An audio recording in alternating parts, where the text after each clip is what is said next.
Welcome back. Thank you for staying with us, dear viewers. And as we said earlier, we shall talk about the best way to receive the new year. It's the third day of the new year. And to shed more light on the issue, we are most delighted to be joined by Dr. Hossam Dwedar, family relations expert. Dr. Hossam, very good morning and Happy New Year. Good morning and Happy New Year. Well, Dr. Dwedar, it's always very important whenever there is a festival, there is a new year, that we get ready to receive this in a positive way, and to get rid of, and to set goals, and to have hope and ambition. So can you elaborate on that for us, the importance of that?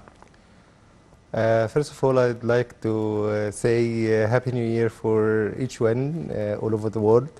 New Year is a new beginning, is a new destiny, it's a new chapter of your book of life. So you have to be prepared, you have to set goals as you said.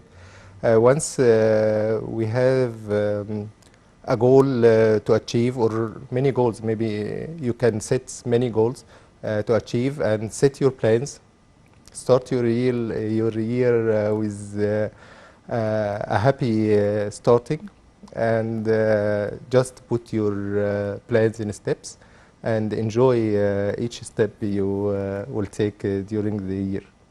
It's not easy for some of us to do that. I mean, some people would say that, you know, I set goals last year, I did the same thing last year and the year before and the year before. Yes.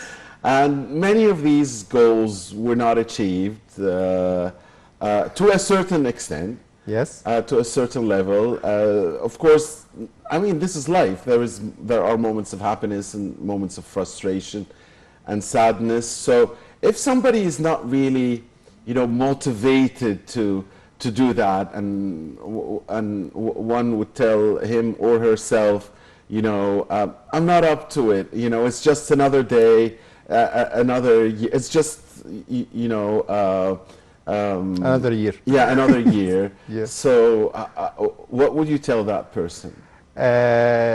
Let's talk about you. The first thing you said, I didn't achieve my goals, and then you take a step back to some extent. Why didn't you think about the achievements and not the things you didn't achieve? Let's start thinking about what do we achieving, or what we are achieving. Once you achieved something, just count it achieved. And one of the most important things I learned from my consciousness journey is to write down everything. You write down your goals, you write down your plans, you write down your steps, and check, done, done, done. One of the most important thing in feeling happy is to count your blessings. Once you count your blessings, you will find something to be happy. And you will be grateful, and thanks to God, everything will be moving forward, and happiness will bring happiness. Yeah, so very good advice, I guess. So the advice is, look at what you have and don't look at what you're missing. Yes. You know, one of the most important things in being happy in your life is to change your perspective. The same situation, you can look at it. You can look at it from two sides, either sometimes multiple angles. Yes, yes. Let me tell you a story, an old story. I had a severe or a massive accident, traffic accident, about 15 or 17 years ago. I was going with my car in some area in Egypt, and I slept upside down in a small canal. Wow. And thank God you're alive. Yes. Yeah. This is what I have to do. I didn't do this. Yeah. I said, oh, I lost my car. Yeah. Oh, 2 or 3 months without my car. Oh, I lost my mobiles. They brought the Yeah. mobiles from the canal and Yeah. wash it with water, and Yeah. it's gone. Oh my God, what I'm doing, what I'm having. I was about 2 or 3 months frustrating, very sad, and why did this happen to me? After going within my conscious journey, thanks God I'm alive. Exactly. I didn't die. This is what you makes you feeling grateful and start to do other things. It's true. Now, Dr. Dwedar, festivals are always the source of happiness and positive energy, and Egyptians for thousands of years have been known to cherish festivals.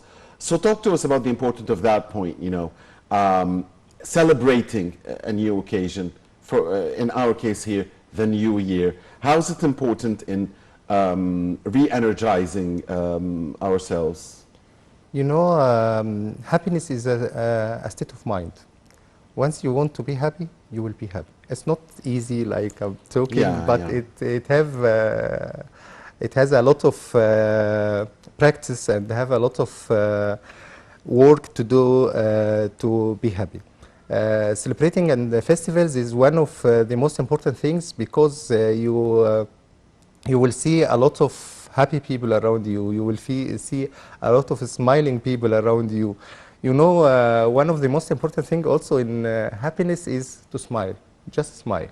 Smiling will send impulse to the brain that you're happy, and the brain will generate some moderators and chemicals in the brain, happiness hormones, and you will be happy. Even in the severe states or severe situations, just calm down and smile. You will find your heart rate is slowing down and your mood is upgraded. As you said, it's easier said than done, but you can do it. I mean, you just have to be patient and keep training yourself. Yes. And if you do that, you will get that status, which is Keep training and keep practicing. yeah. Just change your face expressions. Just smile like this. You will feel it. Yeah. You're smiling It's just like I am smiling. Yes. Yeah. You will see that your heart rate is slowing down and you feel better. It's true, Dr. Dwedar. So, if we want to forget some or get rid of some negative things that happened to us in the past year, say, is it better to try to erase it totally from our memories, or to, again, look at the negative thing from a different angle, and maybe you will find the result that that thing is neutral, maybe at worst. You know, it's a very difficult interview because I can say a lot of things and everybody will expect or receive it from his point of view. But first of all, what happened. It affected us now because of we are thinking about it. Let's do something very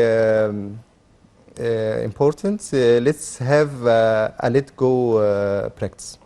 Letting go is one of the most important things in our life, because we are always stick to the history, stick to the past, and we always think about if I did, I will now doing something else. Both things is very important, as you said. Erasing it, you have to accept that it happened. You have to forgive yourself for doing it. You have to forgive the situation. You have to forgive the other one, or the person did it for you or with you, and then you start to diminish it, and it's very hard to erase it. But your feeling about it will be neutralized, as you said, and then it will disappear, because we always remember the bad memories and not the good memories. If you neutralize it, you will think about it very minimal, and you will one by one step you will forget it, not totally, it will appear in some situations in the same situation, but one of the biggest gift from God is learning. We learn it from what happened, and we will never do it again. Yeah. And also forgetting is also another gift that God gave us, is that we people tend to forget. Yes. I mean, and it's good to forget the bad things, of course, or the bad memories. So again, back to the memory. Can we train ourselves to have a selective memory, to try and remember only those good memories? And as you said, it's not going to go to the garbage bin, but try to put it lower in the memory ranks, and try to up and put it in your favorite page for it. Yes, I yes. mean the memories in your favorite areas. Our brain is like a hard disk, and we will collect data. We trying to collect data, whatever we're doing, from about 3 or 4 months of our age, and to some extent it will be full. You have to erase, or you have to minimize something to put something new. Once you're minimizing the bad memories, and new memories will come to you and will occupy the same aspect of the bad memories. So because the storage is the same. yes, storage is the same. You can't make more storage. You can't make an external brain to change it. Just you have to minimize. By letting go, you will do this. And letting go practice is very important to start with, from small pieces in your home, small pieces in your office, small anything. You have to let go of something you like and it don't serve you now.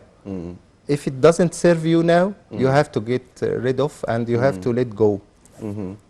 Now, Dr. Dwedar, in your view, what are important tips that would enable us to achieve new goals that we are setting now? As I said before, we have to write it down. Writing it down and making an imaginary vision, and taking your steps done. You will make it closer to your goals, and it will make you feeling like achieving something. It's not the big goal, but the steps. Going from Alexandria to Cairo, you can't just blend your eyes and open it. I'm in Cairo. You're taking steps. You're coming from Bahira, Garbiya, Al-Ubayya, then you're in Cairo. This is what you have to do. Step 1, step 2, step 3, and celebrate the achievement. Celebrate every step and give yourself appreciation for doing this and motivation for doing the next step. It's happiness and I guess sadness are both contagious. So can you talk to us about that? I mean, especially when we have our circles. There's the smaller circle, this house, this small family, a father, a mother, and their children. There's a wider circle, your neighbors, or your school, your university, your workplace. Your colleagues. There is a bigger even circle, the community at large. So talk to us about the contagiousness when it comes to happiness and when it comes to sadness, and how important is it to relay the good feelings and to try to block the bad ones? We just practiced it a few minutes ago. Once, while I'm talking about smiling is an act of happiness, you just smiled while we're talking. If we go back to this step, so I'm with you. It's a contagious. And researchers said that 50% of happiness is genetics. 1%, 50%? yes, Genetics? yes, 1% depends on 10% depends on the situation we are, the people around us, and the state of life and the community. Amazing, only 10%. Yes, and Because 40, yes. most of us would have thought that that would be the 50 at least, yeah. And Yeah. no, it's only 10%. And the 40 is And how to 40 react is to yours. it. Oh. Yeah, how to react to situation, how to react to, and you're controlling it. Wow. So, So the 10 and 40 reminds me of the 20-80 rule. Yes. Because 10 and 40, the ratio is the same as almost 20 the same. and Yes, 80. yes. It is exactly the same. same. Yes. 20% will give you 80% of the Yeah, business. so it's 20% about what happens, and it's 80% about how you react Yes. to what happens. Yes, your vision, your actions, your attitude towards the your thing. attitude. Sorry, one of things also is the happiness is not a goal to achieve, and it's not an achievement. Happiness is a state of mind. Just I want to be happy, and there is a lot of steps to be happy. You have to practice happiness to be happy. Right, but allow me, Dr. Dwedar, to to follow up on this, because for many of us, happiness is the goal. I mean, after all, I mean that's the ultimate goal. I mean, yes, this is what happened to me in all my sessions. Yeah. Any clients came to me. I want to be happy. Exactly. Happiness is not an achievement. Happiness is not a goal. It's not a goal. What will make you happy? This is the most important, because happiness is different between me and you. It's true. It's relative. Yes, relative. But if I can be happy with less things, then I have achieved. Yes, count your blessings and start to feel the gratitude behavior. Just as we said, smile and enjoy what you're doing. This is the most important thing. Either you have to love what you do or do what you love. It's very difficult to do what you love. So it's rare. Yeah, it's rare. Yes, that you get the luxury or the opportunity to do that. Yeah, it's a decision. I'm doing what I'm loving. This is after, but it's after 23 years. I shifted career after 23 years, and now I'm doing what I love. What was your original career? I'm a physician, and I was a medical director of North Africa and Middle East in a huge multinational pharmaceutical company. And what's your specialty, I mean? I was anesthetics. Okay. Yeah. Okay. So, beautiful. So, what about the lifestyle that would help us improve our psychological state? And I guess there is, sports must come here, or some physical activity must come here to help with the psychological state. This is the fourth or third or fourth time I said smile. Second thing is that's a physical activity. Yes, this is a physical activity. Second thing, start your day right. All of us is just adjust our alarm 5 minutes or 10 minutes before we have to go, and we have to have a shower and wear our clothes and hurry up. We're always in a rush. Yes, just make it 10 to 15 minutes earlier.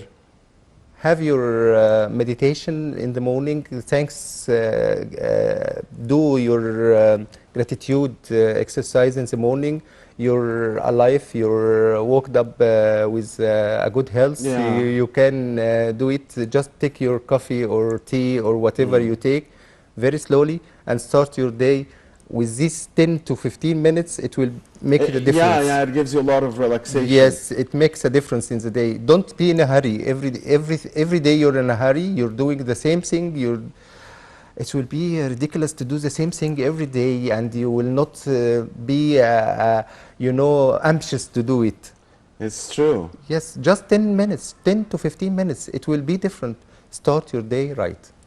Yeah. I mean, I dare to say this is one of the things you mentioned. A lot of interesting points, but that's one of the conclusions I reached a few years back. Yeah. Yes. I mean, it makes a big difference when you start your day in a relaxed manner, and you're always giving yourself time and space. Yes. You're not time pressed. You always go to your appointment 15 minutes ahead or 10 minutes ahead. So even if there is a rush or jams in the street, you're still relaxed. Yes. You go there before everybody. It makes you feel. I mean, the feeling of just being relaxed Yes. and not pressed in this very hectic world where everything is so speedy is something to enjoy. You know, I always like to tell stories. Today, I came from October, and there is fog, and Yeah. so I decided to wake up earlier, 30 minutes earlier, and there is a lot of fogs and a lot of crowds, and I started to say to myself, thanks God, I'm early. It's okay to the traffic jam is heavy, but it's okay. I'll reach my appointment at time, and I came about 10 minutes earlier than my scheduled time. Yeah, so giving yourself more time will always allow you to be relaxed, and I guess there's no better feeling. On this positive note, dear viewers, on behalf of you, we thank very much Dr. Hossam Dwedar, family relations expert and life coach. Thank you, Dr. Dwedar. You're smiling. I really like it. Yes. You made me smile Yes, as well. I really like it. I hope that our dear viewers are also smiling back home. And Happy New Year. And hope to see you again soon to again re-energize our moods. Thanks a lot, and it's a big honor to start my year with the Egyptian television Nile TV. Thank you, Dr. Dwedar. The pleasure and honor is ours. Dear viewers, please stay with us. The smiling Angie Meher will be, the always smiling Angie Meher will be here momentarily and resume this morning's edition of The Breakfast Show. Please stay with us.